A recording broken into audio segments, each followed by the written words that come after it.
ಭಾಳ dignified, stylish ಮತ್ತು ಒಂದು ಫಾರಿನ್ ಅಫೇರ್ಸಲ್ಲಿ ಅಂದರೆ ಇಂಗ್ಲೀಷಲ್ಲಿ ಅಷ್ಟೇ ಕನ್ನಡದಲ್ಲೂ ಅಷ್ಟೇ ನಿರರ್ಗಳವಾಗಿ ಮಾತಾಡುವಂಥ ಒಂದು ಪ್ರತಿಭೆ ಇದ್ದಂಥ ಕರ್ನಾಟಕ ಹಾಗೆ ಇಲ್ಲ ಕರ್ನಾಟಕ ರಾಜ್ಯದ ಒಂದು ಅಭಿವೃದ್ಧಿ ಸಂಪೂರ್ಣ ಜೀವನವನ್ನು ಜೀವಿಸಿದ್ದಾರೆ.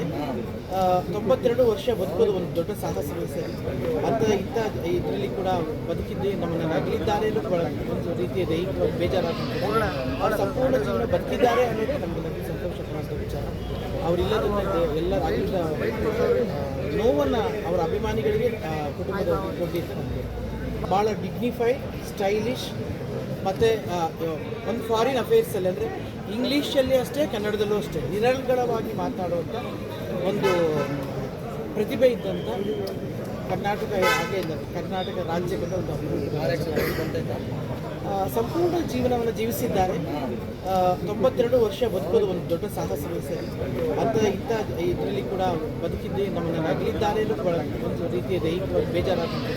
ಅವ್ರು ಸಂಪೂರ್ಣ ಜೀವನ ಬದುಕಿದ್ದಾರೆ ಅನ್ನೋದು ನಮಗೆ ಸಂತೋಷ ಪಡುವಂಥ ವಿಚಾರ. ಅವರಿಲ್ಲದ ಎಲ್ಲರ ನೋವನ್ನು ಅವರ ಅಭಿಮಾನಿಗಳಿಗೆ ಕುಟುಂಬದವರಿಗೆ ಕೊಟ್ಟಿದ್ದು ನಮಗೆ ಭಾಳ ಡಿಗ್ನಿಫೈಡ್, ಸ್ಟೈಲಿಶ್ ಮತ್ತು ಒಂದು ಫಾರಿನ್ ಅಫೇರ್ಸಲ್ಲಿ ಅಂದರೆ ಇಂಗ್ಲೀಷಲ್ಲಿ ಅಷ್ಟೇ ಕನ್ನಡದಲ್ಲೂ ಅಷ್ಟೇ ನಿರರ್ಗಳವಾಗಿ ಮಾತಾಡುವಂಥ ಒಂದು ಪ್ರತಿಭೆ ಇದ್ದಂಥ ಕರ್ನಾಟಕ ಹಾಗೆ ಇಲ್ಲ ಕರ್ನಾಟಕ ರಾಜ್ಯದ ಒಂದು ಅಭಿವೃದ್ಧಿ ಸಂಪೂರ್ಣ ಜೀವನವನ್ನು ಜೀವಿಸಿದ್ದಾರೆ. 92 ವರ್ಷ ಬದುಕೋದು ಒಂದು ದೊಡ್ಡ ಸಾಹಸವೇ ಸರಿ ಇಂಥ ಇದರಲ್ಲಿ ಕೂಡ ಬದುಕಿದ್ದು ನಮ್ಮನ್ನು ನಗಲಿದ್ದಾರೆ ಒಂದು ರೀತಿಯ ದೈಹಿಕ ಬೇಜಾರಾಗ್ತದೆ. ಅವ್ರು ಸಂಪೂರ್ಣ ಜೀವನ ಬದುಕಿದ್ದಾರೆ ಅನ್ನೋದು ನಮಗೆ ಸಂತೋಷ ಪಡುವಂಥ ವಿಚಾರ. ಅವರಿಲ್ಲದ ಎಲ್ಲರ ನೋವನ್ನು ಅವರ ಅಭಿಮಾನಿಗಳಿಗೆ ಕುಟುಂಬದವರಿಗೆ ಕೊಟ್ಟಿದ್ದು ನಮಗೆ ಭಾಳ ಡಿಗ್ನಿಫೈಡ್, ಸ್ಟೈಲಿಶ್ ಮತ್ತು ಒಂದು ಫಾರಿನ್ ಅಫೇರ್ಸಲ್ಲಿ ಅಂದರೆ ಇಂಗ್ಲೀಷಲ್ಲಿ ಅಷ್ಟೇ ಕನ್ನಡದಲ್ಲೂ ಅಷ್ಟೇ ನಿರರ್ಗಳವಾಗಿ ಮಾತಾಡುವಂಥ ಒಂದು ಪ್ರತಿಭೆ ಇದ್ದಂಥ ಕರ್ನಾಟಕ ಹಾಗೆ ಇಲ್ಲ ಕರ್ನಾಟಕ ರಾಜ್ಯದ ಒಂದು ಅಭಿವೃದ್ಧಿ ಸಂಪೂರ್ಣ ಜೀವನವನ್ನು ಜೀವಿಸಿದ್ದಾರೆ. 92 ವರ್ಷ ಬದುಕೋದು ಒಂದು ದೊಡ್ಡ ಸಾಹಸವೇ ಸರಿ ಇಂಥ ಇದರಲ್ಲಿ ಕೂಡ ಬದುಕಿದ್ದು ನಮ್ಮನ್ನು ನಗಲಿದ್ದಾರೆ ಒಂದು ರೀತಿಯ ದೈಹಿಕ ಬೇಜಾರಾಗ್ತದೆ.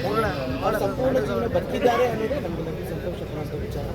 ಅವರಿಲ್ಲದ ಎಲ್ಲರ ನೋವನ್ನು ಅವರ ಅಭಿಮಾನಿಗಳಿಗೆ ಕುಟುಂಬದವರಿಗೆ ಕೊಟ್ಟಿದ್ದು ನಮಗೆ ಭಾಳ ಡಿಗ್ನಿಫೈಡ್, ಸ್ಟೈಲಿಶ್ ಮತ್ತು ಒಂದು ಫಾರಿನ್ ಅಫೇರ್ಸಲ್ಲಿ ಅಂದರೆ ಇಂಗ್ಲೀಷಲ್ಲಿ ಅಷ್ಟೇ ಕನ್ನಡದಲ್ಲೂ ಅಷ್ಟೇ ನಿರರ್ಗಳವಾಗಿ ಮಾತಾಡುವಂಥ ಒಂದು ಪ್ರತಿಭೆ ಇದ್ದಂಥ ಕರ್ನಾಟಕ ಹಾಗೆ ಇಲ್ಲ ಕರ್ನಾಟಕ ರಾಜ್ಯದ ಒಂದು ಅಭಿವೃದ್ಧಿ ಸಂಪೂರ್ಣ ಜೀವನವನ್ನು ಜೀವಿಸಿದ್ದಾರೆ.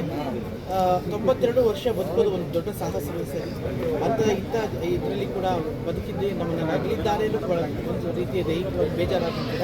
ಅವ್ರು ಸಂಪೂರ್ಣ ಜೀವನ ಬದುಕಿದ್ದಾರೆ ಅನ್ನೋದು ನಮಗೆ ಸಂತೋಷ ಪಡುವಂಥ ವಿಚಾರ. ಅವರಿಲ್ಲದ ಎಲ್ಲರ ನೋವನ್ನು ಅವರ ಅಭಿಮಾನಿಗಳಿಗೆ ಕುಟುಂಬದವರಿಗೆ ಕೊಟ್ಟಿದ್ದು ನಮಗೆ